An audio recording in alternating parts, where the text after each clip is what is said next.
I'm just gonna give a little bit of a briefing before she gets here. This is a testimony in itself.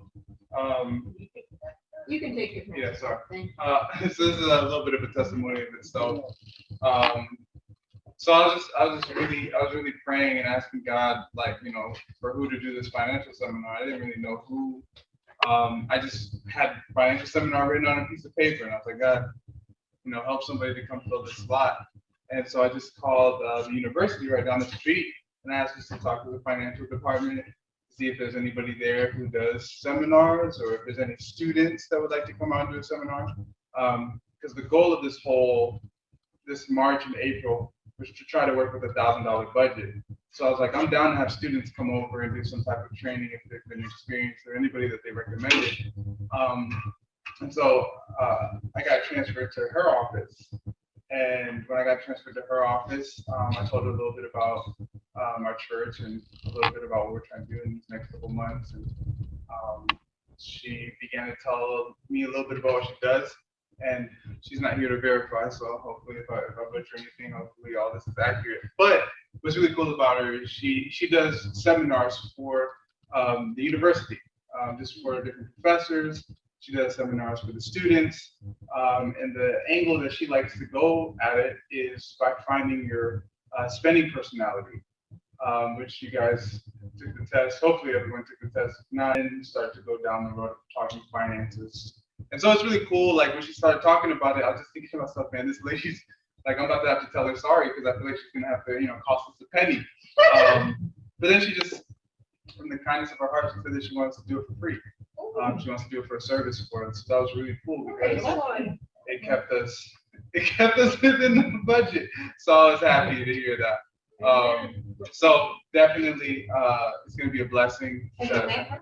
Huh? Have you met her? I haven't met her in person. So it's gonna be my first. So she gonna walk through the door, and if it's, You didn't know who she was. I want to know who she was. Like, are you coming for the, or are you coming to? No, sure. But yeah, so it should be a lot of fun. And hopefully in the future, the hope is if we, I'm not gonna say if, when we do this again, to just be able to have more contacts and more connections with the university, to bring people from the university to teach us different areas of the practical life. I'll be honest, at first when I first took the test, like my first reaction when I saw the top line, I was like, that is, whoa, wait, what? Like, I was kind of shocked. Mm-hmm. But then I kind of thought about like my journey with my finances, mm-hmm. and that top line, that's how I originally am. Mm-hmm. And so I was like, I can't be mad at it because I feel like that is my natural state. Mm-hmm. But I've learned to adopt other things that kind of fell underneath it. Yeah. And so when I took the test, I was kind of like not thinking about it, just clicking, and I was like, yeah, genuinely, I was like, okay, that's accurate. That's the norm. Like when I look at pre-financial journey. Yeah.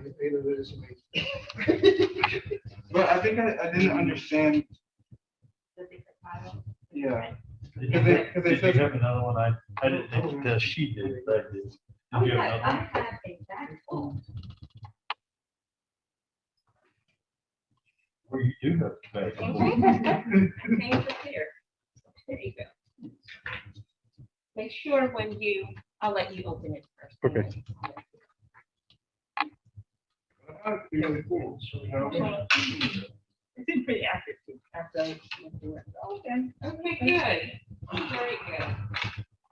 And this is fun. Money habit is something that is used for couples counseling, young adults, any type of financial counseling. But normally it's kind of challenging getting people to talk about their finances because it's very personal. So your finances are very personal. So a lot of times people are a bit hesitant to share. So whenever you have individuals who are needing to talk about finances. I got you the extra bottle of water. It working, yeah. Now you gonna do that water. Now you know why. Now you know why. Okay, now I have to go get the remote control of the trigger. Okay, great. monitoring on.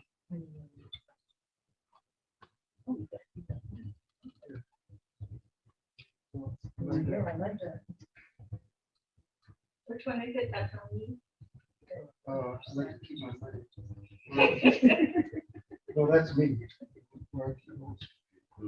Oh, okay, let me explain. Okay, let me explain what you do. With the cards, make sure when you open it up. Okay. She did. I'll let her do her thing.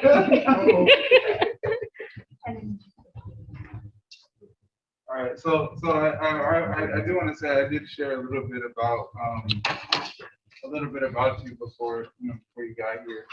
Just kind of like my journey with getting connected with you and how God really opened up that door for us because the journey that we're going on as a church, how you have decided to help us out as a church to come and do this presentation for us, and how that you do this presentation at the university. And so we're definitely grateful and thankful for you to be here and to help us and bless us in this direction. And I know that we're all going to leave from here enriched when it comes to understanding ourselves, when it comes to finances. So I just wanted to take this time to thank you, and also give the floor to you to be able to.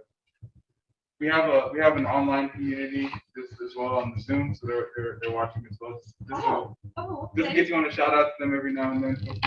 Okay, where do I look? Over That camera. Okay. Tripod. Okay, hi everyone. I am Dr. Thamara Barthelus, and I am with the University of Tulsa. I have only been with the university for 1 year. Prior to that, I have been in the banking industry for almost 23 years. So, Did you get it or not? It is. Okay, thank you. Is that too close? No, Is it perfect? it's fine. Okay. Hey, if you want to take them out. Oh. Okay, so prior to that, I was in the banking industry for almost 23 years. And among the different things that I've done with not the university, but at the bank is teach financial literacy to different organizations. So whether it be the employees or whether it be their clients or customers, I would, depending on what the organizations had specified they needed, I would be one of the individuals who went out and taught financial literacy. And I worked for our West Bank. That's the financial institution I worked for.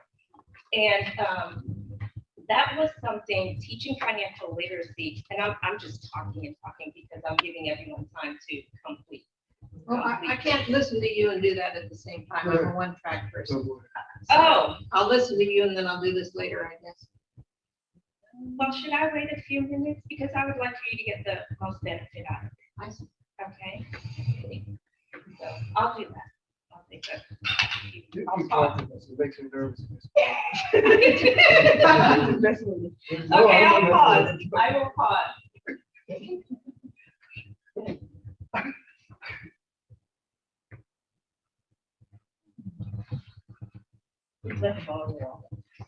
Yes.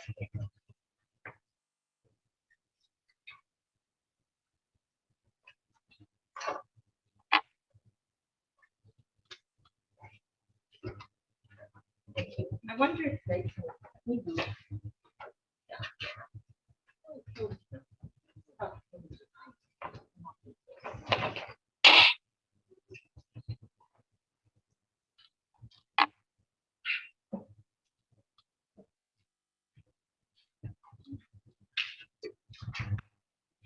Use that computer, so.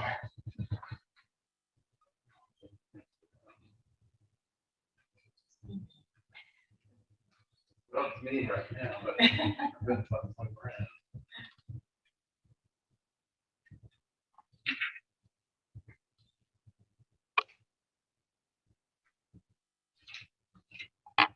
That's just me.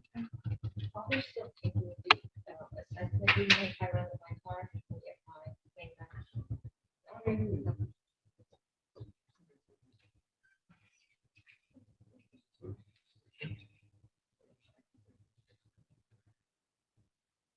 So we need lots of fresh air when we're got people. of space. I'll open the window a little bit. Will the door be open? Yeah.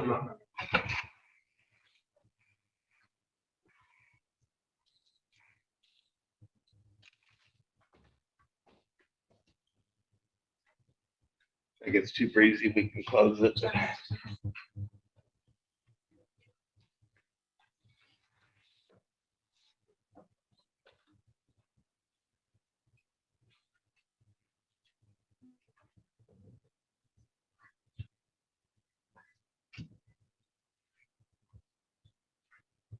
Okay.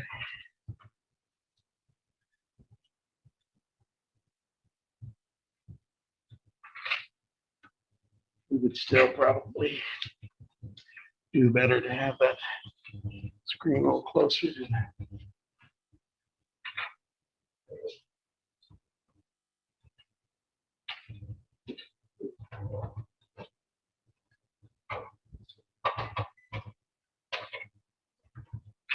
Y'all still see it?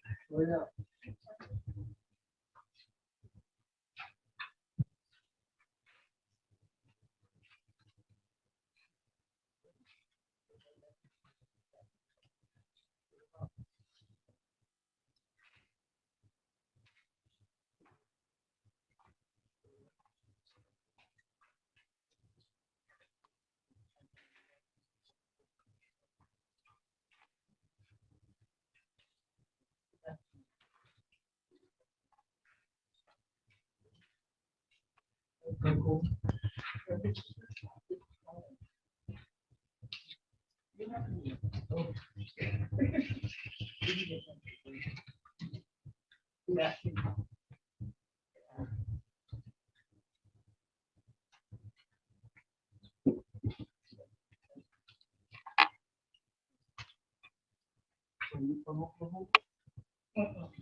I am, you do. I am from, I was born in Haiti, raised in New Jersey. I came here to attend ORU. And after completing ORU, I ended up, even though I vowed after leaving New Jersey, I vowed to return to New Jersey because this was so slow paced for me. But after staying here for so long, 4 years at ORU and then another 4 years at OU for my master's, it just becomes home. You get used to the slow pace or even just. Where in Jersey? Initially Irvington, New Jersey, and that was closer to like the inner city, and then we moved to Berkeley Heights, New Jersey, and that's near Summit, Proverbs, not Proverbs, Providence, New Providence. Yeah. Are you familiar with those? No, it's in. Okay, what parts are you familiar with? We're from New Hampshire. Oh, okay. Okay. I don't do it. Oh, north? I know what do it. Okay, Irvington is very close to Yeah. north. Okay, so are you familiar with Deliverance Temple? No. Oh, okay. It was a big church there. Okay.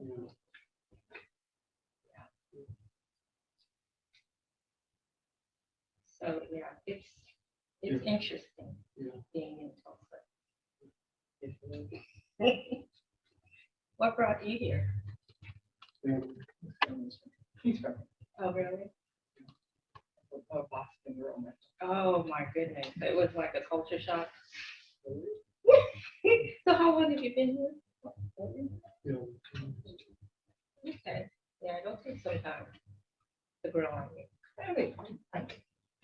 I will say Tulsa is an entrepreneurial city. If you're young, and you don't have to be young, if you have any ideas that you would like to bring to Tulsa, because I see Tulsa as a developing city. So anytime anyone has an idea, I think this is the best place. East Coast is too congested. Exactly. So your ideas will be buried here. It doesn't take flight at all. That's what I tell myself anyway. Okay. Okay, everyone ready? Almost Just done? a minute, almost. Okay. You're done? Finish, Awesome. finish, not done.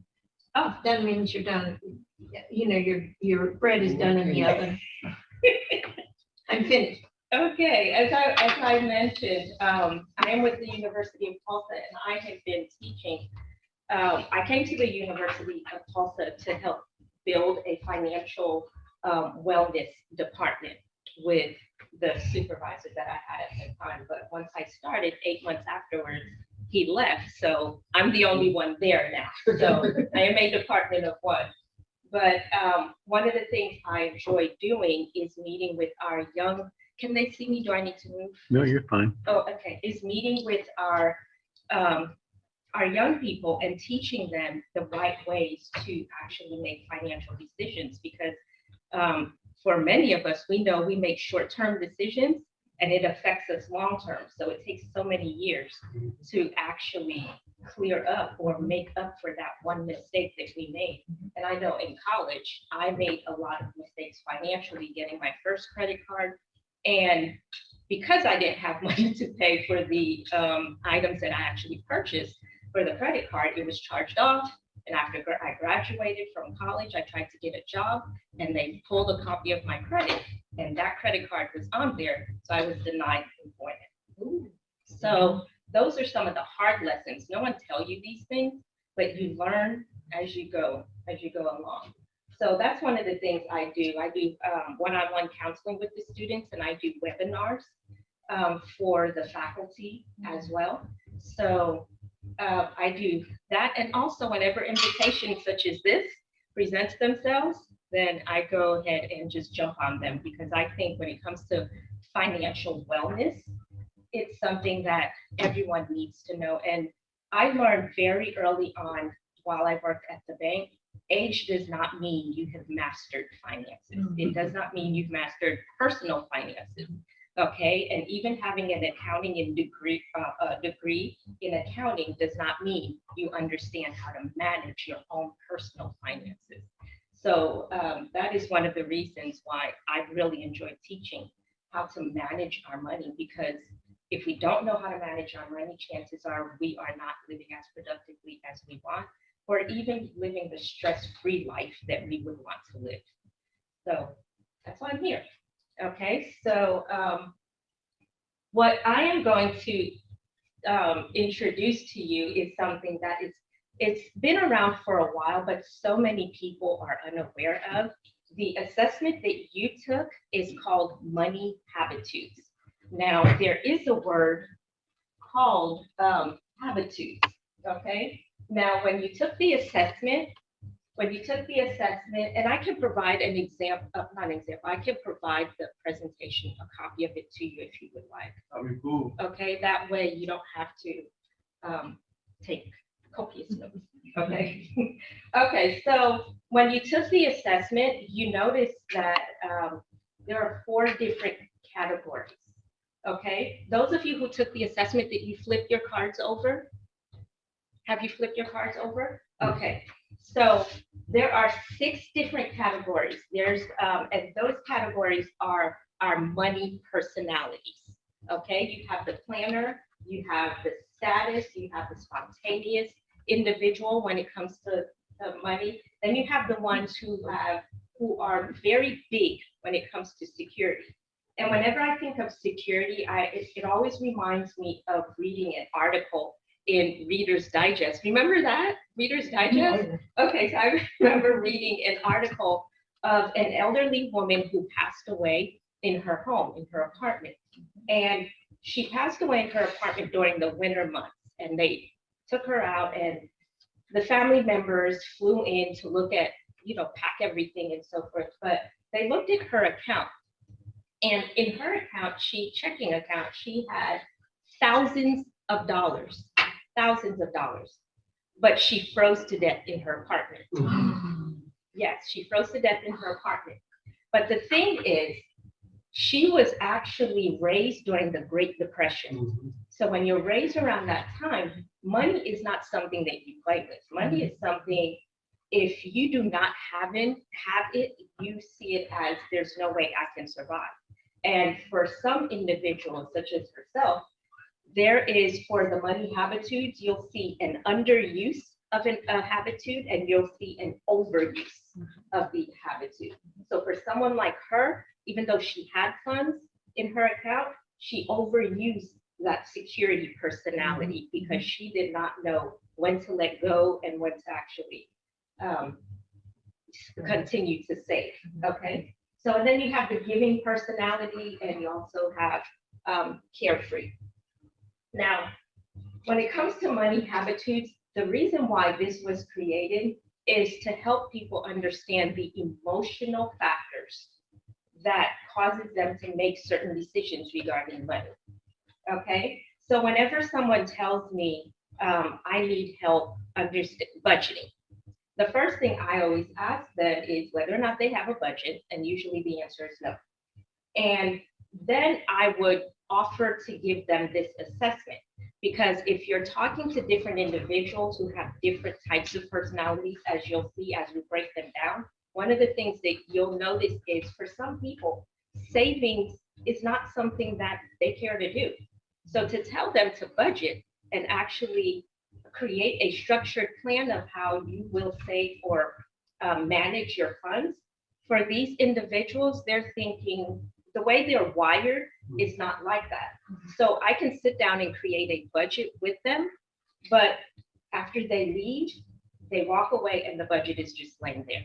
So it's always good to understand how that individual is wired, how that individual view money, and the reasons why they view money the way they do. And when it comes to understanding the reasons why, these are the different factors. First of all, as I mentioned, our personalities. When we were born, we were hardwired a certain way. So you can have 3 different individuals who were raised in the same home, experience the same thing, watch their parents experience the same thing when it comes to money, but their perception about money is completely different. Why? Because we're all born different. We see things, the lens through which we see things are very different. Okay? And then our family experiences. I taught financial literacy to a group of young male offenders. And one of the things that one of them mentioned, he was 26 years old. He said, my family was doing great. We were doing fine until about 2008. Do you remember what happened in 2008 when the economy tanked? Okay, so he was younger then. He said, I had a home, my mom and dad were fine, we were working. And as a child, you don't pay attention to money because you have your basic needs being met. And if you need shoes and all of that, mom, dad, I need whatever. And they say, come on, let's go to the store. But with him, he said in 2008, everything changed. We lost our home. We couldn't have our basic needs met. They were going from home to home, family members, staying at different family members' homes to actually have a roof over their head. And that's considered a basic need. So with him, what he told himself as he was experiencing this is, I will never not have any money. I will never go without having money. So what did he do? Because he watched his parents' marriage actually just break, okay? And what did he decide to do? He joined the gang. And he joined the gang because within the gang, of course, there's ways to get money, selling drugs, and that was his avenue of acquiring. But so he was selling money, so he would have $50,000 in 1 week. Okay, so he's constantly doing those things. So when he was incarcerated and they gave him, it was actually a second chance program for them. It's either you go through this program or you spend 10 years in prison. Since he was overage, he decided, you know what, I'm going to do this program. So as we were talking, he shared his experiences about money. And a lot of what I was saying to him did not make sense because of what he experienced, what he watched his parents go through. And also the third point is your personal experiences, how we actually assess those experiences. Then we have society, okay? Some cultures, the wife stay home, the husband go to work, or some cultures, if you're wanting to marry a woman, you have to pay a dowry, you have, or the wife have, however it's structured, the wife's family have to pay a dowry. So society plays a role in how we view money as well. Our religious beliefs, if we're part of a religion where we have to give 10% of our earnings, then as a child, we're brought up to believe when we get anything, then we have to give at least 10%. Okay? And if it's not 10% religious wise, it could be you have to help someone in need, because there are different ways of tithing. You can tithe your time, you can tithe your money, and so forth. Then you have the media. We all know the media, okay? The media tells you what to wear, how to wear it, what to have. And based on the media, a lot of people have actually lost a lot of money. You see them buying cars, you see them that they can't afford, and they will sacrifice their child's college tuition, okay? And they will actually sacrifice that just so they can actually live according to what the media has demonstrated is the right way to live, okay? So all of these things actually shape us. And the word habitudes is, it combines your attitude about money. And once you have a certain attitude about something, you find that you create a certain habit regarding it, okay? So habitudes, your attitude, and your habit. Okay, so we pretty much have gone through this. So I'll jump down to point 2. How does it work? How did this assessment work? Okay, there's 3 piles. The first pile, that's me, and that is your normal self. This is how you normally function. Okay, so if you have anything in the that's me pile, then that means whenever you wake up, it's a normal day, nothing crazy has happened, there were no triggers. This is how you normally function when it comes to handling money, okay? That sometimes me actually requires a trigger. So it could be you've had a bad day, or you've had a great day, or you are with a particular person. Okay, sometimes you may find that we spend our money a little more loosely if we're with a particular person or a particular group.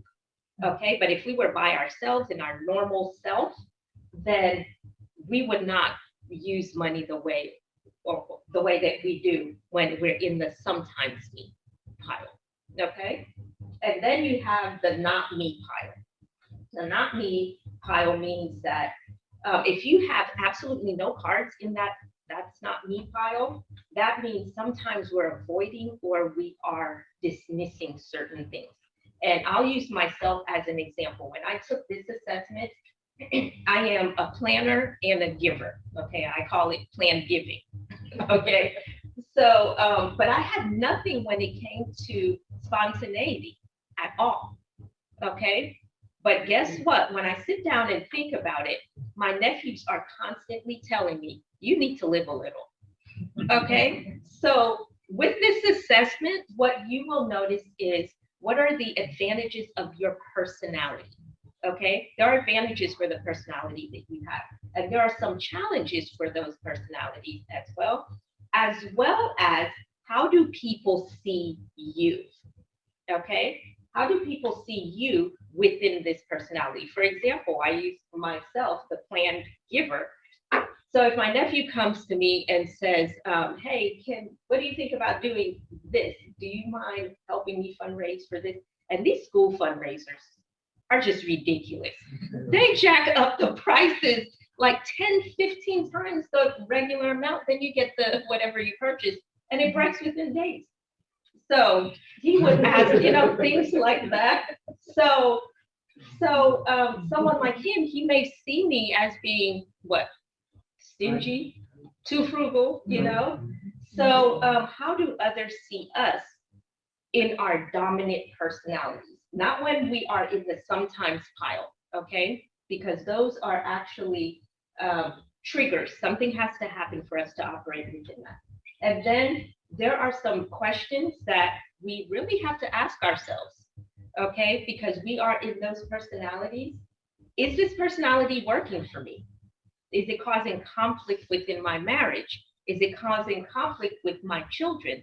Or am I this dominant personality because I'm afraid of something? Or I experienced something. I spoke to a college, a student at ORU, and I would say every 2 or 3 weeks we would meet because we created a budget, and then she'll come back to me and say, this is what I've done based on the goals that she has created. This is what I've done so far. And one of the things she shared with me was, I remember the electricity being turned off. I remember, and this is for 2 generations, grandma and mom. Okay, she said we always slept on the floor, and she's in the military. Both she and her husband are in the military. So she told herself, I will never do without. Never do without. She has saved a lot of money as a college student, but she still doesn't think she's done well enough.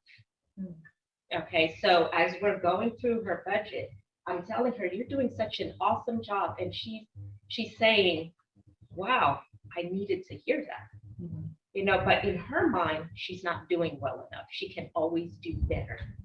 Okay, so someone like that, we really have to assess different things about her view of money. Okay, and I pretty much discussed this key points.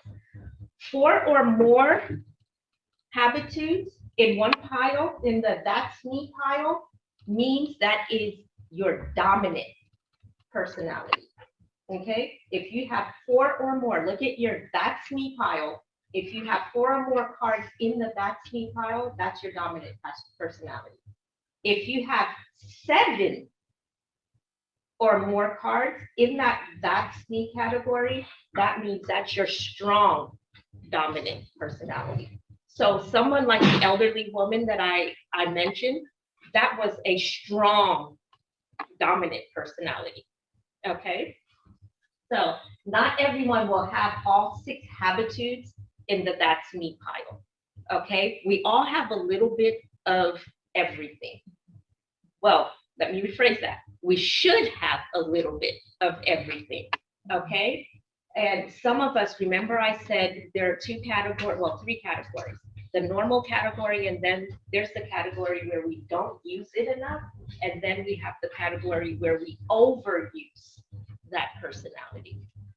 Okay, and the last one is if you're missing a personality in the that's me pile, and I'll even say that sometimes me pile, you don't see it anywhere. Everything for that personality is in the that's not me pile. That means we're not using it at all. And it could mean that we are not as flexible as we could be when we need the funds and the question to our finances. And the question we have to ask ourselves is why? Is it because of what we dealt with growing up? So someone like the elderly woman, we can say she's not spontaneous. She wasn't spontaneous at all. But when you assess her life and how she grew up, when she grew up, it says a lot. Okay, it says a great deal. Okay. And like I said, I will provide a copy of this for you. Oh, there's another one. And I actually talked about the avoidance.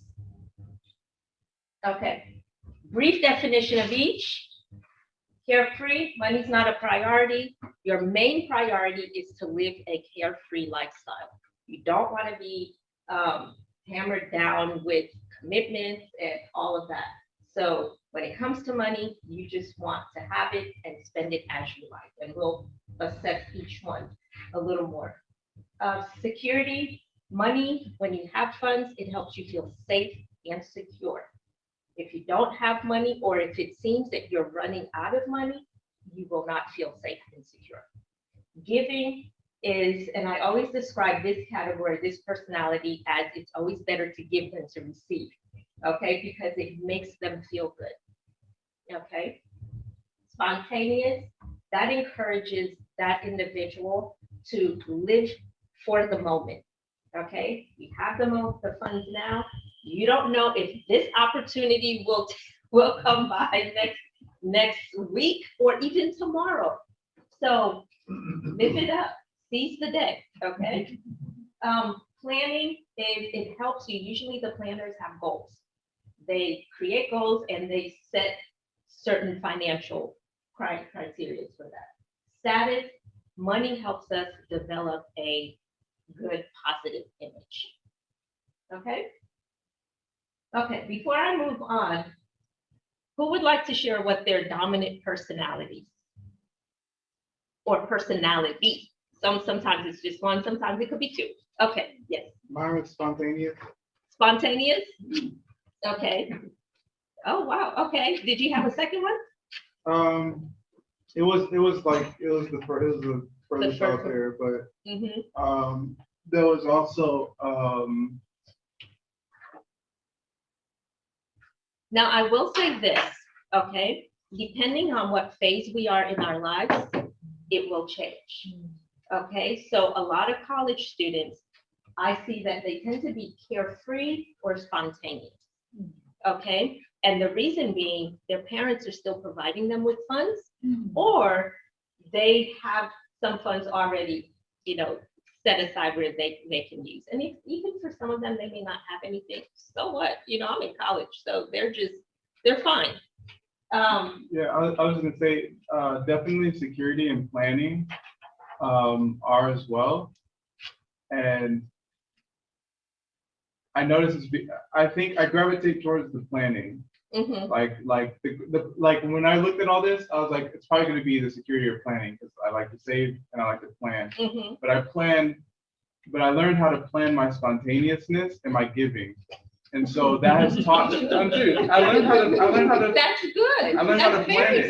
good. And so at first, when I first saw the spontaneous, I got frustrated because I was like, I'm not spontaneous anymore. Mhm. And I was like, well, I thought about it and I'm like, yeah, because I used to be very spontaneous. I learned how to plan my spontaneous. Balance it. Yeah. Yeah. For it. Reserve. Mhm. Yeah. And the thing about it too is, and what I like what you said, because you want to be balanced. That's what we're all aiming for. We want to be balanced with our funds. Okay. So you were spontaneous before, something may have changed to where you realize, you know what, I need to plan my spontaneity. Okay. So you can't just get up and just go out anymore. And it could be because more responsibilities. It could be more just maturity. You're realizing, you know what, I can't just live off on the edge anymore. Therefore, I need to do certain things. Okay. So, okay, anyone else? Thank you. My strong dominant is planning, and then I have one dominant as security. Oh, good. Okay. Okay. And that makes sense too. You know, as we move on, for me, I used to be, well, I can't really say I was ever carefree. Didn't have that luxury, did you? No, what was that? Didn't have that luxury, did you? No, I grew up in a very strict home. You know, there were 6 girls in the home.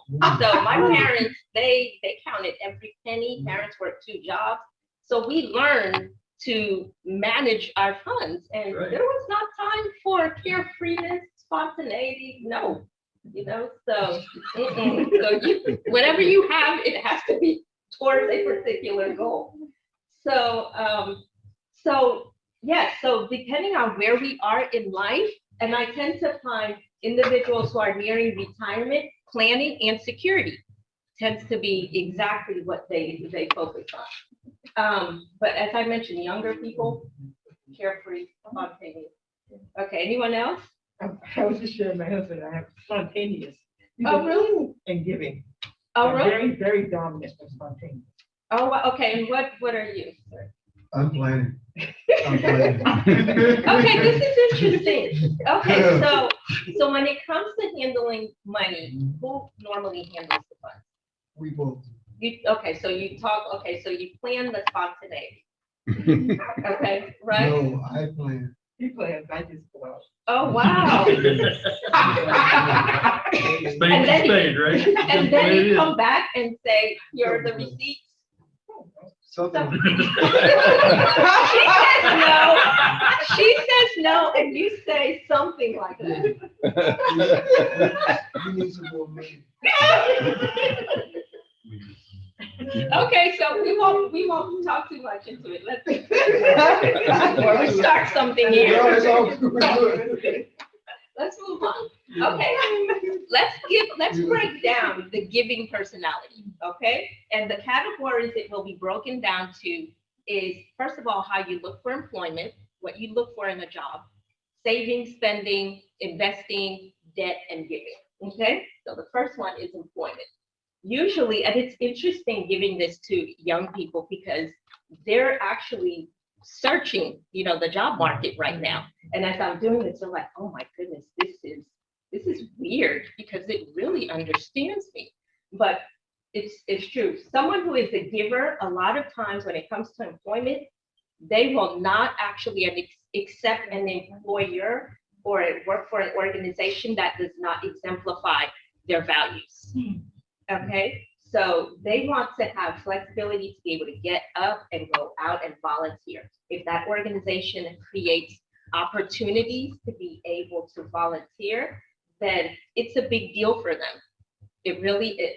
Okay, one thing I will say too is sometimes because they're such big givers, if they are part of a nonprofit that has a need for more volunteers and no one is stepping up, chances are they'll take time off from work to go volunteer. And that may jeopardize their employment because their organizations will always need, especially nonprofits, will always need volunteers. Okay, so do I need to move? Nope. Okay. So that is one of the things about givers when it comes to employment. Okay, they need to make sure that if I'm working for an organization, will that organization really understand my values? Let's talk about spending. When it comes to spending, they will only spend on things that are practical. They will not splurge on themselves. They will not overspend on themselves. But when they look at individuals, they watch stuff like Cribs. Have you ever watched shows like Cribs, like celebrities where they show off their homes and so forth? That kind of stuff makes them angry. They do not like to see people lavishing on themselves. They frown upon it because they see a world where other people need. So if you have a lot, you should be sharing what it is that you have. Okay, so they will spend money on others, but not really spend money on themselves. Okay, and when it comes to giving, a lot of parents do that. A lot of parents will spend money on their children, but they will not spend money on themselves unless that their pair of shoes, the heels are breaking off. But they will buy the latest for their child, the best and the latest for their child. Saving, they save only to help others, or two reasons: save to help others and save so they themselves do not become a dependent on other people. Okay, to other people. So in terms of saving to have a whole lot of money in the account, no, that's ridiculous. But they will save so as they get older, they do not become a burden to others. And they'll also save to have just in case someone is in need and they want to be able to meet that need. So you'll probably see a giving personality as you're driving by, someone who's holding a sign. They'll actually roll their window down and give that person $1, $5. They usually save I'm telling you a little bit about myself. One of the things that I do too is I would have spare change. I make sure I have spare change to that way if I run into anyone, then I'm able to give. Okay. And it makes me feel like I'm helping someone. And that's the thing about givers as well. And of course, there's the conversation you're being taken advantage of because a lot of them are faking it. So for those types of individuals, they realize I'm doing my part, so it doesn't matter what they do with the funds. Okay.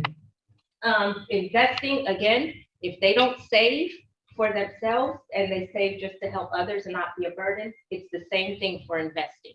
Okay, they don't really care about investing at all. So if they can make a little more money to be able to help other people, they will do that. Now, givers also believe in social responsibility. They believe that it is everyone's responsibility to help our community, to help our world. And if everyone was doing their part, we're doing their part, then our society would not be the way that it is.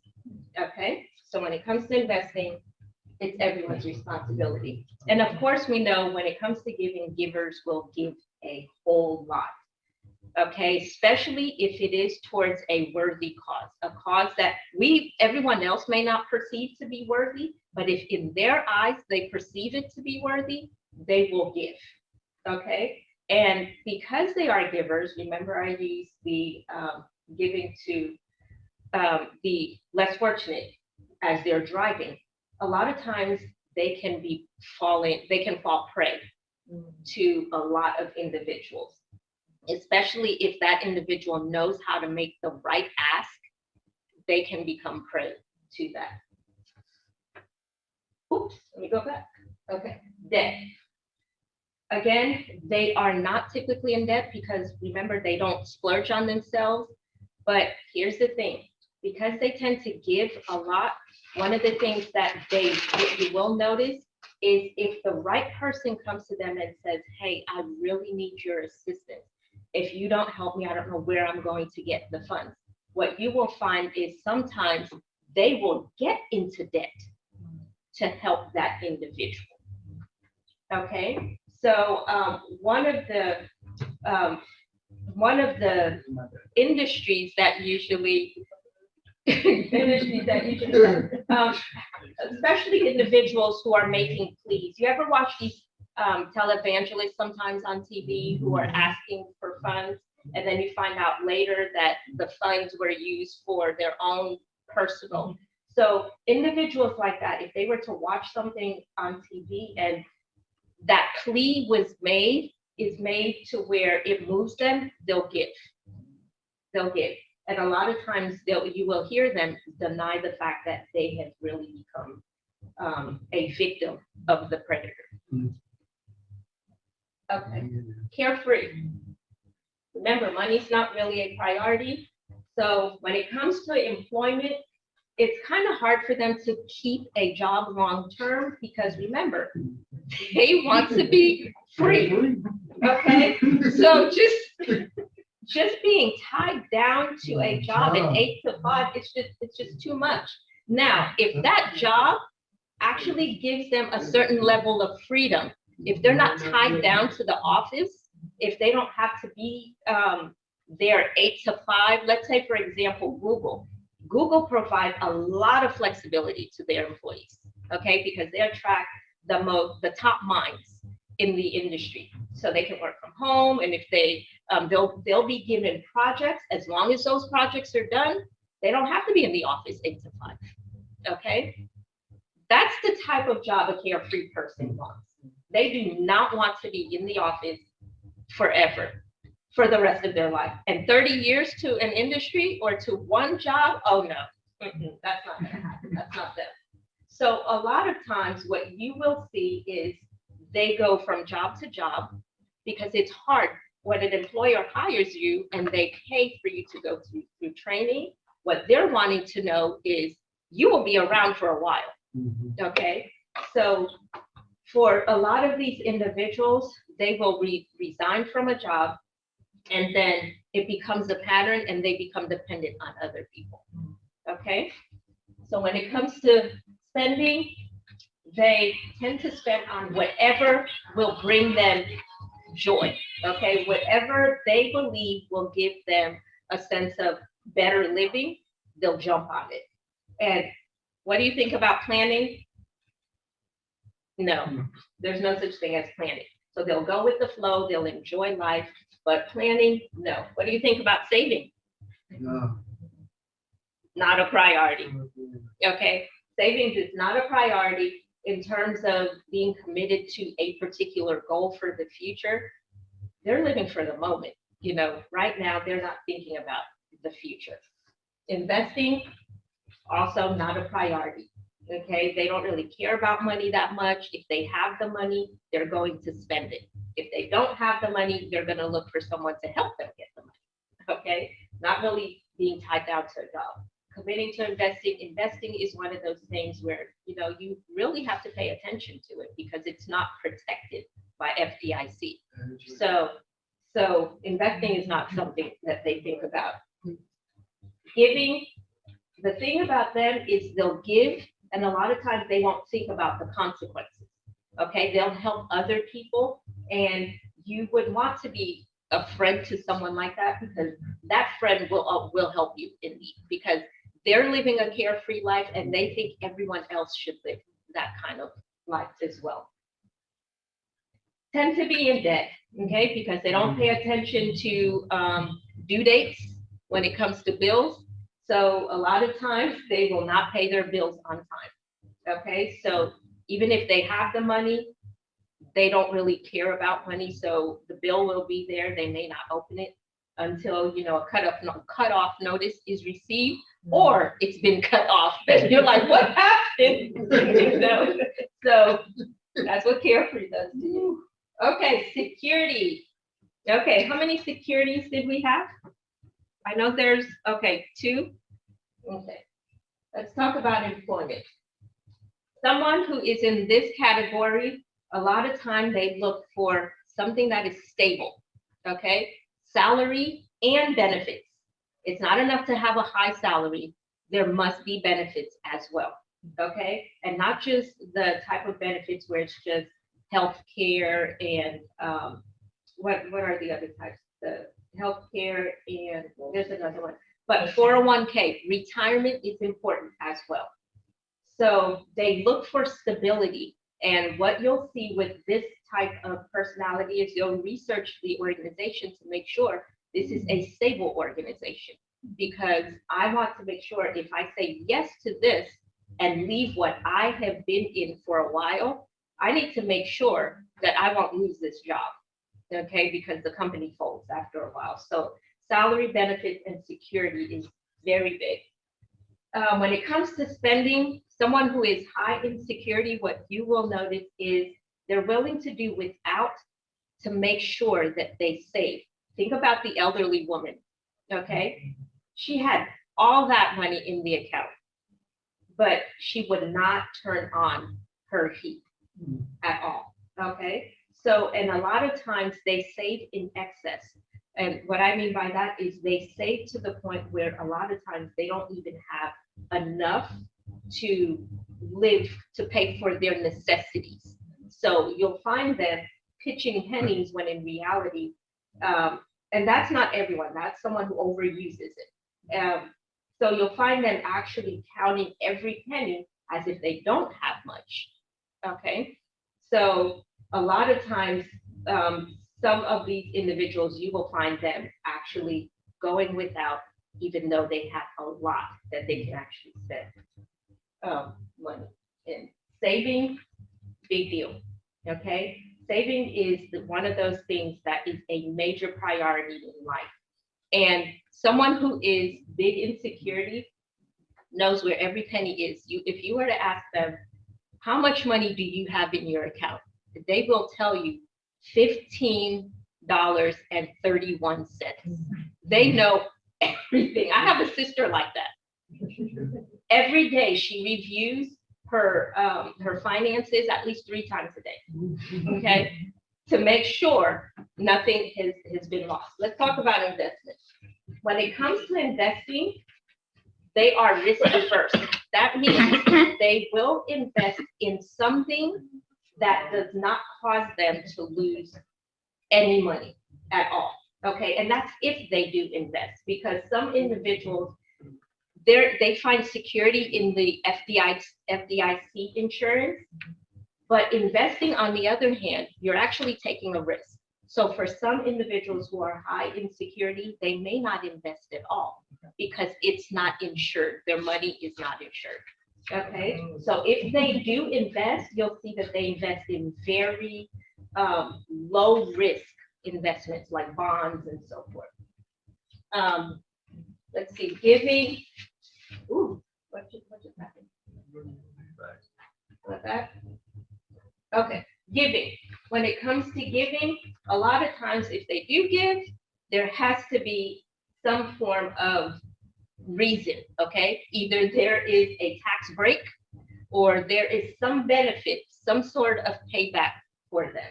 So usually they already have, if they do have groups that they give donations to, that will be the only group that they donate to.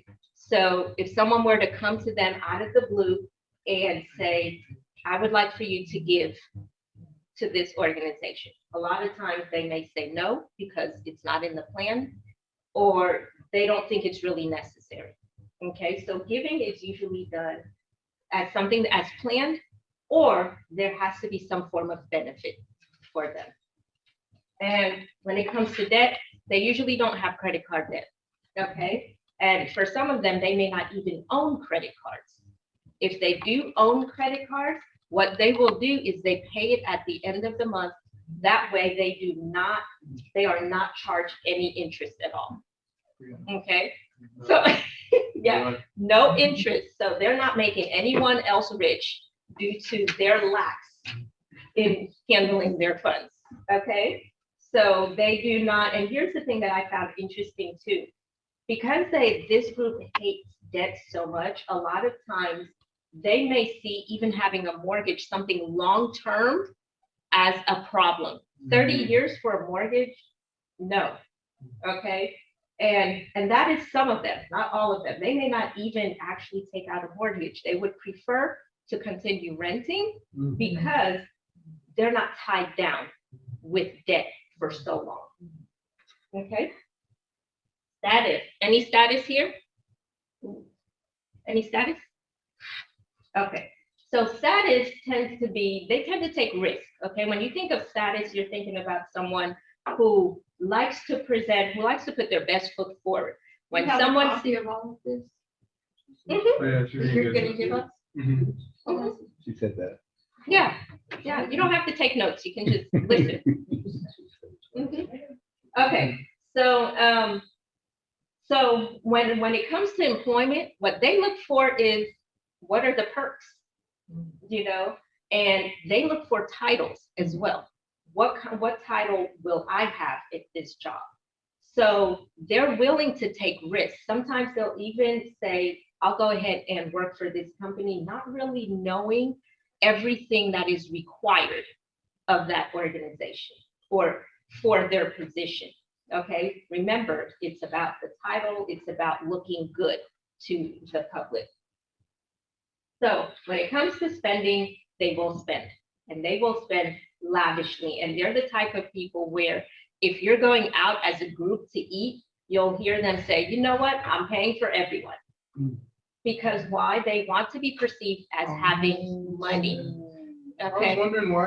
Okay, sorry. I was wondering why this was, because this was a little bit higher up on my, it wasn't dominant, but it was a little higher up on my sheet. Mhm. And I was like, what?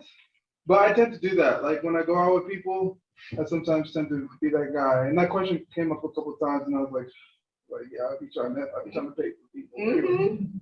Yeah. So your friends love you. They will not part with you because you are the friend they want. Okay. So yeah. So they and here's another thing.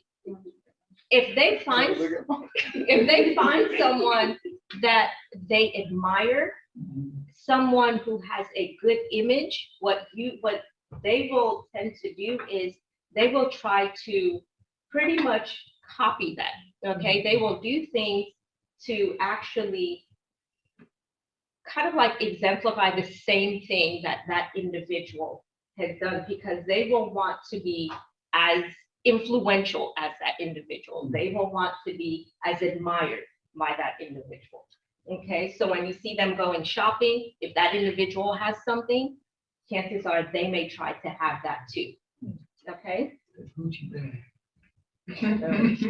Knowing they can't afford it. Okay. Okay, saving is not a priority. Okay, but interestingly enough, investing is something that they will do if they can get wealth very quick.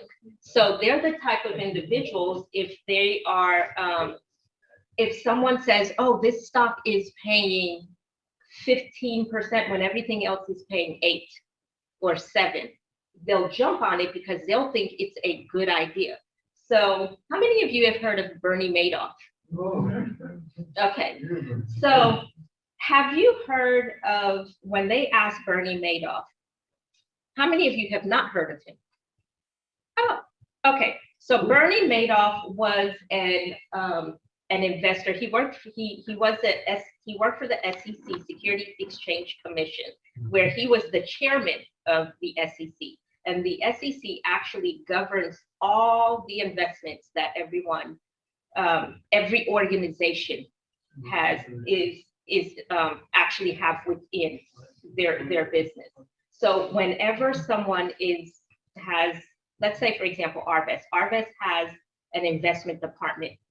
Arvest has to is regulated by the SEC. So they put rules in place that everyone who is selling stocks, bonds, whatever investment has to abide by. Bernie Madoff was the Security Exchange Commission chairman. So that means he was one of the individuals who was instrumental in creating these laws, creating these rules, okay, that every investment firm, every bank has to abide by. So he was selling investments himself. He had his own investment firm, had his family working for the investment firm, and he was doing it for over 30 years. So come to find out, 2008 again, started in 2007, when the market tanked, come to find out those investments that individuals were giving him their funds to invest, for him to invest, he was using it to live a very lavish lifestyle. Okay, and the thing about Bernie was this: he was not the type of investor where you went to him and just came up to him and said, "Hey, Bernie, I would like to invest with your firm." You had to qualify to invest with him, which means someone who knew him, who was at a high status, had to refer you to invest with him. Okay, so when he was asked, when everyone found out in 2008 that their money was gone, I mean, completely gone. These were people who were multimillionaires who have retired, who have been in retirement 15, 20 years. All of a sudden, they find out the money they invested with Bernie is completely gone. Okay, so everyone was the world was in an uproar, and it wasn't just in America, it was overseas, it was abroad as well. So Bernie was asked, how do you feel about what you've done to these individuals? So did he just spend their money? Oh yeah, he had boats, he had homes, there was nothing left. Well, there was some left that his wife tried to hide, but they found it. But they asked him. But it was pennies on the dollar. Yeah. It was. Just pennies. Mhm, There was a lot of pennies. Yeah. On the dollar. mhm. Yeah. So what I found interesting was this. Okay, now there were other investors, other banks and other investment firms who were saying there's no way Bernie can actually have the returns that he's saying that he can actually give for his clients. And people kept saying, oh, be quiet, you're just jealous. Okay, because he was the chairman of the SEC, there's no way. So even when his organization had to be reviewed, because every so often, every firm has to be reviewed, the individuals who were to go in and review his firm pretty much would sit there and chat with him and not review anything. So you had other firms saying, this is crazy, something is wrong, something is wrong. So something eventually was wrong when he said, it was a fraud, it was a Ponzi scheme. So when Bernie was being hauled off to prison, they asked him, how do you feel about what you did to all of your victims, your clients? They're not clients now, they're victims, okay? So you know what his response was? His response was, nothing. I made them a whole lot of money all these years, and they enjoyed it. They were greedy.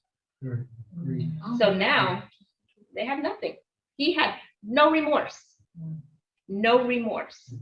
Okay? So whenever I think of that, usually someone who wants status and all of that, they'll jump into these risky stocks that do not make sense.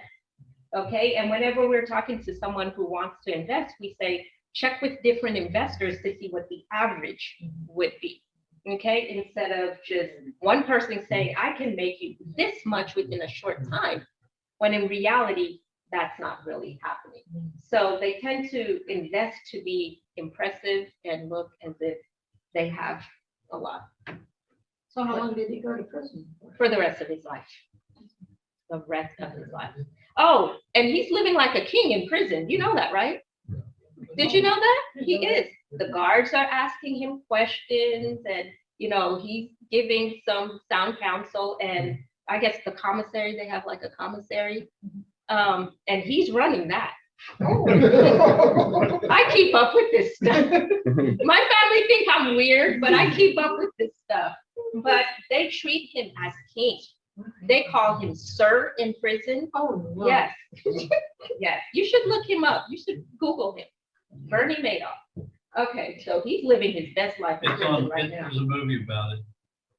Watch the movie. It's worth watching. Okay, when it comes to giving, they will make donations, and when they make donations, they would like to see their name written somewhere. They want to be publicly recognized as well. Okay, they like to be admired by big organizations. When it comes to debt, they tend to be in debt. Okay, because sometimes the decisions that are being made are out of their own self-interest. And of course, they'll say, I'm putting my best foot forward. And in their mind, they probably are, but it eventually adds up to something that can oftentimes hurt them because they are doing it a little too much. Spontaneous, for those spontaneous individuals. Okay. When it comes to employment, you tend to job hop, okay? And also, and the thing is because you need something different, okay? Some form of adventure. And a lot of times you may be attracted by the pay and not so much the challenge, okay? Or the challenge, not so much the challenge. I mean, attracted by the pay or the challenge, not what I said previously. Okay, so a lot of times the challenge and the pay, not really thinking about the consequences. So for someone who is spontaneous, they may not really think about all of the requirements. And I'm not saying by any means that is you. You're looking right at me. No. I can't help it. I can't. I'll look Okay, straight. okay. No, you can look at me. I don't know. Okay, so Look at James. so when it comes to spontaneity, a lot of times the decisions will be made because it sounds a certain way, not really taking into consideration all of the consequences. Okay? Spending, it's one of those things you want to be able to freely spend your funds, okay? And spending is usually linked to a form of emotion sometimes, even though it is for all of us. But when it comes to someone who is dominant in this personality, it's really connected to that. And the thing about a spontaneous person too, is they will be, if a salesperson were to come to them and say, you know what, it's only $15 a month. They'll say, great, For 50 years. just $15 a month For 50 years. for 50 years. They don't care they don't hear the 50 years. They just hear $15 a month. I can afford $15 a month. Who wouldn't jump on that? Okay, not realizing that they'll pay 10 times more for that product. Okay, saving is not really a priority. Planning on investing, that's not a priority either. But if someone were to come to them and say, hey, guess what? You know, you can make this much and kind of like, you know, increase the amount that you're making, they will be swayed by that individual. And they're the best person for a solicitor to go to because they are moved by the plea, okay? And if that plea is made either in person or by phone where you can hear the sound of that individual's voice, they will definitely move, okay? They may not be as moved if they read it on the internet, But if that person is calling and saying, hey, here's my situation, or I were to come to that person and say, can I talk to you about a, situation that's taking place or an opportunity for you to actually make a difference, then that person will be notified. High risk for being in debt. Remember, they're spontaneous, so they tend to be in a very high risk to be in debt. So if that individual does not have the funds right there, their motto is, that's okay, I have a credit card, so it'll go on the credit card. So that's a spontaneous individual. The last one is planning. So a planner is someone who will ask a whole lot of questions. If when it comes to employment, they will ask questions and they will ask, they're the type who will negotiate salary. Okay, because they've already done the research.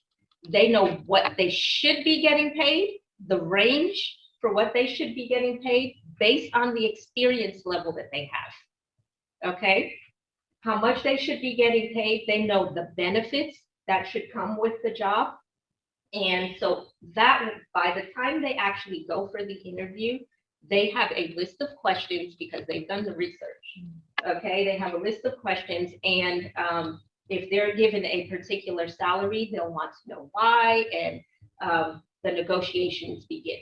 Okay, they're the type sometimes an employer may actually sit there and say, well, you know what, I never thought about that, because they've done so much research. Okay, spending, they usually create goals for their spending. So a lot of times they spend based on their values, what is important to them. And they're the type of person, if you were to tell them, can you differentiate between your needs and your wants? Oh yes, they do. They can differentiate between needs and wants, okay? Because when it comes to spending their money, everything has to be planned for them. Savings is a big priority for them, and they will spend for short-term, intermediate, and long-term costs. Okay, so you'll see them already saving, and there are some students too, you already see them asking me about what is it called? Not 401k, but IRAs, Roth IRAs. So I have $1,000. Can you tell me about the Roth IRA? Can you tell me about, so yes, so they're already asking those questions, okay? Investing, they are the type of investor where they will diversify their funds. They will not keep everything in one place. And they are willing to take a calculated risk, not the type of risk that is crazy, calculated risk.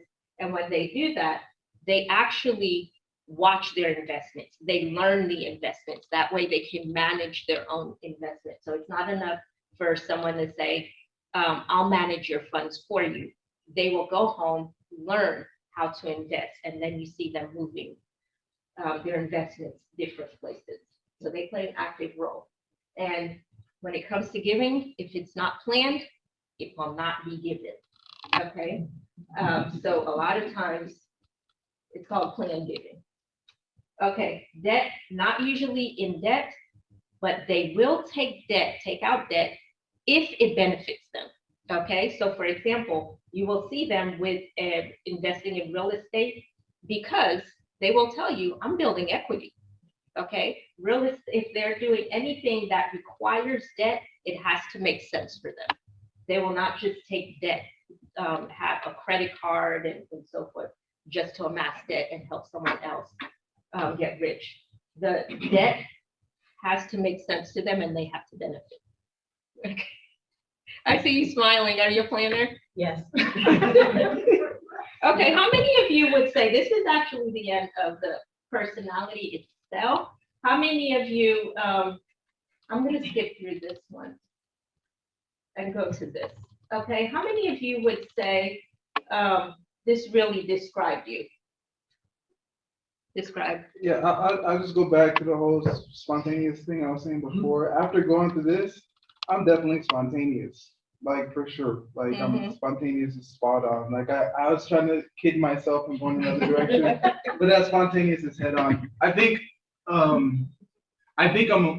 what's happening after reading through it is I'm learning to be the planner. Like I've incorporated a lot of planning that has helped me to. I like this. Here's the thing. Here's what I want you to remember. There isn't a bad personality. Right. Okay? The thing that we tend to think society makes us, society causes us to actually get off track, but society is also judging us if we're not a planner. Okay? If we're not high on security. So we have to understand whatever our dominant personalities are, that's how you're hardwired. You make it work for you. If it's not causing conflict in your life, then you're good. Okay? Jesus says all count the cost. It's written. If it's good, it's not, if it isn't, just roll with it, accept it. And I tell young people all the time, because I would ask them, how many of you, this assessment adequately describes you? And they would say, shamefully, yes. And I keep telling them, if that's you, embrace it. If it's causing conflict in any area in your life, then we tackle it, okay? And the thing I like about the assessment is it gives you incremental steps to help you change based on your personality and not just, you need a budget. Okay, because we already know a carefree and a spontaneous person may not stick to a budget. They're not going to do budget. No. So that's why I always tell them, take this and let's see, and that way we know how to approach your financial challenges. Okay, did you have a question? Well, I was gonna say, as I was going through this test, I had no idea where it was going. Like, where are you asking these questions? What is this going to prove? But it is very interesting. I can see it is very accurate. Good. A question I had is, if someone who took the test doesn't really have many, say, cards that they put in the "that's me" category, what does that tell us? Well, the question I would ask is, where are the cards? Okay, is it everywhere? If all of your cards, there's the "that's me." Well, there's 6 categories when it comes to personalities. How many cards do you have in all those? Is it everywhere? If it's everywhere, that means you are flexible and adaptable. Okay, so yes, because remember I said we're all supposed to use those different, all 6 personalities. Okay, so if you're not really dominant in one, the question I would ask is what are you dominant in? Is it? Well, I definitely had dominance. Okay. I'm talking about somebody else. Hypothetical. That is so interesting. Well, that was Well, way to put him on blast. Okay, so if it's one of those things where you're not dominant anywhere, and remember what I said, our life experiences causes us to change the way we view money. Okay, so let's say someone in their 20s see money as a carefree personality, carefree individual, but then 30 years old, 40 years old, and major life experiences, it could have been a death, it could have been childbirth, it could have been whatever. Then we start seeing things differently. until they feel the pain of those decisions. People are not going to change. We change our behaviors from fear and pain. That's just about it. Yes. So until and I said that, I say it all the time. I said it in this board meetings before. Until someone feels the pain, potluck was an example. Until we run out of food, we don't need to bring more food, we need to make sure the people that are coming that have the ability to Mhm. are bringing food. Yeah. And until they see that there is no food for seconds, they're not going to recognize the need. Same Yeah. thing. I don't realize I'm carefree. My heat's off. And it's Friday night. I can't get them here for 3 days. Oh my goodness. It's Wow. 10 degrees outside. I feel the pain. I now change my behaviors. Not dramatically, but I'll start to think about planning just Exactly. a little bit. Exactly. But you've got to feel the pain. Mm-hmm. Yeah. But that's Something how has to we happen. change. That's true. You didn't let her feel the pain, Jane. That is true. No, I think some people just stuck in their personalities. The lady, she died, she said, I feel the pain, I'm gonna tough it out. Yeah. She didn't know, Right. she couldn't tough it out. Yeah. you know? Yeah, and you're right about that. One of the things that I learned is I remember when I was teaching financial education to the different organizations, I would go to retirement centers. And I'm sitting there thinking, and I would ask the executive director, what are some of the topics that you would like for me to think of? I'm just thinking elder fraud, fraud committed against the elderly. Yeah. And she said budgeting. I'm thinking these people can teach me about budgeting. And as I continued going there, I would ask them questions. That's when I learned either a spouse handled the funds throughout their marriage, and when the spouse passed away, they don't know. They have to start from the beginning. So I've learned very early on, do not make any judgments, because you don't know where anyone is when it comes to their finances. So, and even though they'll tell me a lot of horror stories about what they've experienced about banks, but I'm like, oh, my bank's not like that. They didn't care. I mean, their experience shaped them. And one elderly woman, when I walked in, she looked at me and said, honey, I already banked with Chase. You are not changing my mind.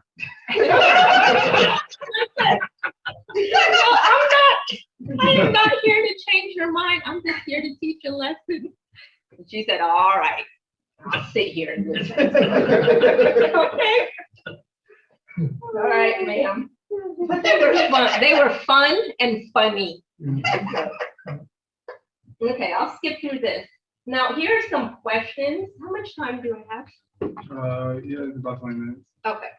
So here are some questions that you can ask yourself. Again, since I broke it down by the different personalities, so I'm not going to actually do that. So let's say someone who is security. One of the questions you can ask yourself is, when would you have enough money? Okay, remember security, sometimes they will actually put aside their own needs just to be able to save. And the thing is, they're saving but never use the money that they're saving for. Someone who's spontaneous, what does being spontaneous mean to you? Okay, and carefree, what does it take for you to feel free, to be free? What makes you feel limited or confined when it comes to your money? Is it you not being able to spend it how you want, when you want? What about status? How do you differentiate between making a good impression and impressing someone? Okay, those are questions we have to ask ourselves, especially if we are struggling. Giving, how do you benefit personally from giving to others? Because someone who is very big on giving, there's this sense of, I'm doing something for humanity when they give. Okay. And I'm going to skip through that because I only have 20 minutes, but here are some other questions. Now, the question after you've identified your personality, okay? The question to ask yourself is, what area do I need to improve in, if you need improvement? Is it the money management area? If it is, here are some things that you can actually do. And those of you who took the assessment online, it should provide you with with that information. So if money management is what you feel that you need to do, list your debts. Okay, what are your debts? List how much money you receive, how much money you earn.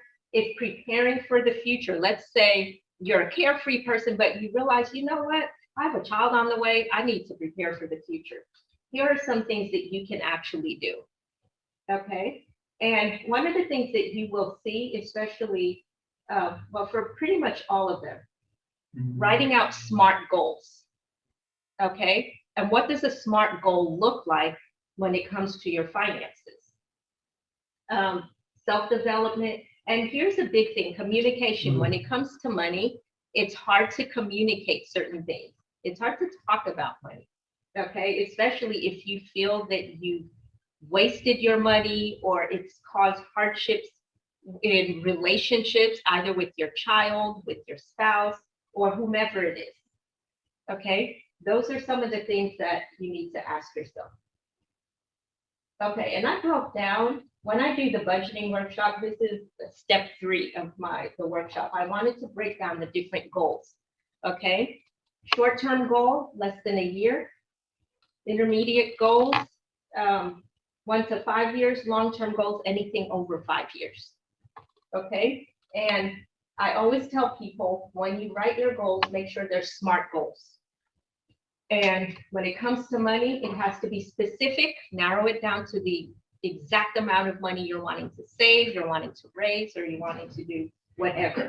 But the way you measure it is by the different milestones. How close, how are you going to measure whether or not you are on track to meeting your goals? And then you have attainable. Do you have the resources? Do you have do you have a job? Are you making, if you do have a job, are you making enough money? For some people, they do not bring in enough money for the lifestyle they're wanting to live. So, you know, is your goal attainable? Okay, realistic, does your goal make sense? So, and that's the point where I tell them, that's when you put pen to paper and you start writing out certain things. And having a specific date for the goal that you want to meet. Here's an example right here that I provide to my students. If you want to save $3,000 to purchase you want to save $3,000 to purchase a used vehicle within 5 months. And notice I said in this example, how you're going to do it, okay? By saving a portion of my earnings. So this person thinks $3,000 within 5 months. Sometimes we think it's doable until we break it down. Okay, so specific 3,000, how are you going to measure it? If you're on track, we're going to measure it monthly. Is it attainable? Do you have sufficient funds to make that happen? Realistic, like I said, do the math, and the goal is July 2021. So here's the initial goal. Let me go back one. Here's the initial goal. Okay, 5 months divided by $3,000, you have to save $600 a month.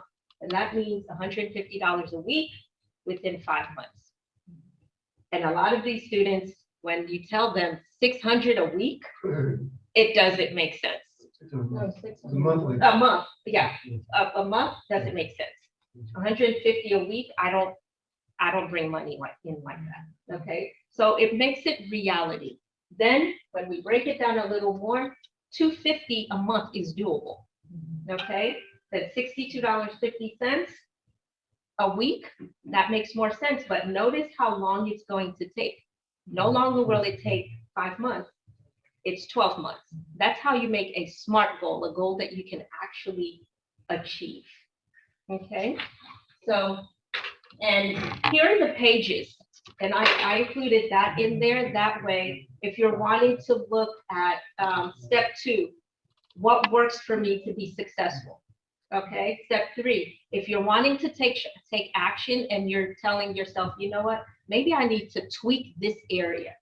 You go to page between 21 and 24, look for your dominant personality between those pages. If you're overusing or underusing a habitude, it lets you know what to do if you're wanting to change, okay? And then step 4, this is on page 25. Okay, I believe that is it. Any questions for me? Curious, Mhm. working with students, my perception, I got 30-year-old kids that range, so I'm kind of lost touch a little bit with the younger. How many have a grasp percentage-wise? You feel like they have a clue financially? They're prepared. In 20%? college, not a lot of them. 10%? I would say less than 10%. Really? Yes. That's scary. Well, it also depends on where they go to school. TU tends to have Yeah. a more affluent population. So because of that, their parents pretty much provide funds for them. So they do not think about money at all until later on in life, So after they've they been done a graduate. disservice. You do the same seminar at TCC, Mhm. you're gonna get a Different potentially response. different outcome, Mhm. different perspective. Mhm. I'm really glad to hear that they're having a program like this because there's so many disciplines. Yes. I don't care what it is, whether it's physicians, they're not taught how to run a business. Mhm. They got no more business running a business than the man on the moon. So, and if I had my career to do over again, I'd have gotten physician practice management. Oh, wow. Because there's a lot of them that don't know, and it's just fly with the seat of your pants and make lots of wrong decisions. Mhm. That's just an example, but it's I was just kind of curious because we talk about preachers. My dad was a preacher. Had a business mind, but he never got any training. Yeah. Here's a church. You got several $100,000 budget as it relates to church. Some churches are bigger. School, $250,000 operation. Mhm. Nobody's really a business person making those decisions. Yeah. But there's a lot of finance that goes into and a lot of unique accounting aspects Mhm. dealing with the church. Yes. And, we had a discussion in service saying, we have some debt. It just irritates the bejeebies out of me as a planner because we allowed ourselves to get into this situation by not managing our P's and Q's. Yeah. Here is the money that's coming in. Here's the money that's going out. That's not sustainable. Yeah. We should be staying on top of it. I dropped out of the finance committee because I was tired of banging my head against the wall because that's only one vote. And I'm just plain and simple. It's a little bit of a frustration, but I'm kind of curious as to what's the sense. And you see lots of people, but I'm really glad to hear that they're putting at least some effort into. Yeah. I think financial wellness is a great goal for Mhm. the college, so people are coming out better prepared, Exactly. well-rounded. Yeah. And that's a huge part of people's lives, Mhm. or misery. It is. And part of the reason why too, this is something that a lot of universities are doing now. And part of the reason why they're doing that is because they're realizing a lot of the students are graduating and unable to pay student loans. It's causing, and it reflects poorly on the university when their graduated students are unable to pay their student It loans. should.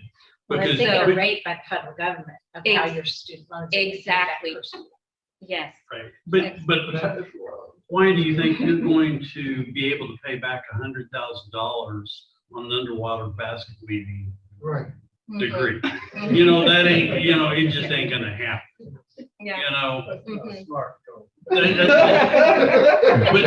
But your financial planner that says, go ahead, you can take that loan out. Yeah. Some of them are idiots. Mhm. Some of those people are absolute idiots. The financial planners Yeah. are part of the problem. Mhm. Yeah. And they make money off of commissions too. Yep. So. That's wrong. Mhm. You're establishing a reward system that is basically adverse to the benefit Of your clients. of your client. You know, that, you know, I was had healthcare background. It was like, if you keep the patient foremost in front of all decisions, the system can work. But if you take the patient out of the focus, taking care of what's the best interest of the patient, Yeah. the whole thing falls to hell in a handbasket. Mm-hmm. When greed and everything else comes into it, we step away from the patient, it falls apart. Same thing with the financial incentive Yeah. to a financial counselor at a university. That's wrong. Yeah. But get off my box. This is America. Yes. You know, years ago, we had a friend whose father had worked for the IRS. I don't know if he was an auditor or something like that. Mm-hmm. And he described, he was a Seventh Day Adventist, and he shared with his son, he said, you know, if people, when they file their taxes, that Seventh Day Adventist, it's quite well known, at least at that era, that Seventh Day Adventists were quite generous with their charitable giving. Mm-hmm. And some of that would be, you know, in the category of what you call tithes, or some of the offerings for the church and so forth. And so because of that, his advice was, he says, you could always make copies of all your, you know, at that time, you could just text those or just say Seventh Day Adventist donations, and it would tend to reduce your chance of being audited sometimes because Really? they were tuned in at that time, at least in that area of Oregon, to, you know, there's a very significant population of such evidence there at the time. Oh, wow. But, you know, as the decades go by and generations come and go, sometimes, you know, the idea, the biblical concept of, like you say, this tithe and offerings in one place, Malachi talks about, you brought to me, God says, you know, this is really my money, I told it to you, you're the steward, and you'll get some of that back, and I will pour out the windows of heaven for you, bless you, you won't touch it all. I think that concept of you might say stewardship, or the concept of finance, you know, I think in the Christian world could be a pervasive success measure for people if they would really, you know, appropriate it for themselves. Yeah. Have you, and in your experience, and of course, that was at ORU, you maybe weren't in the religious lines so much, but maybe so. Yeah. Well, my sister is a minister. Oh, she is. So, You're so, very tuned in. oh, yes. Yes. So I understand board challenges and, yeah, you were speaking languages I understand. So, yes, it is a major thing in church. The parishioners may not understand anything about finances. And sometimes the ministers, and even not just the ministers, but any occupation, we're so focused on learning the craft, learning the skill, that when we have actually learned it, we don't know how to actually utilize the money that we're making for sustainable growth or even just retirement later on. So it's one of those things where even with students, we talk to them, I would tell them, okay, the first thing I look at, especially if they're wanting to talk to me about paying off student loans or taking out student loans, the first thing I look at is their major. You know, what are you studying? You know, will you be able to get a job? Someone who is an engineer and is studying about, and is struggling with one extra semester that they have to pay of student loans, but everything else was on scholarship. I tell them, don't worry about it. It's just one semester. That one semester after you graduate, you'll be able to pay that off within A year. exactly. Right. But if you have someone else who's taking poetry, who's taking, you know, different types, and you're yes, so then you the conversation changes a little because you know this person will struggle. Then we start looking for scholarships. You know, like you need to look for scholarships. So let's bow our heads for a word of prayer. Dear Heavenly Father, Lord, I just want to thank you for this time and this opportunity that we had Dr. Thamara to be able to come out here and to bless us.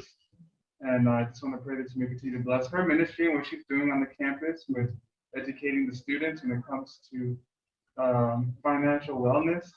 And may you continue to allow her to prosper on that campus, especially being that it's a year now and She's the only one in the department, but I pray that you may grow to being a mighty tool in your hands, Lord, to continue to help people to grow in a mighty way. Lord, so continue to bless her, to bless her family, to watch over her. And we thank you for the lessons that we've learned and allow those lessons to take us to another level, Lord, that you see us fit to be in, Lord. We thank you and we pray this all in Jesus' precious and holy name. Amen. Amen. Thank you. Oh, Thank you for having me. Thank you.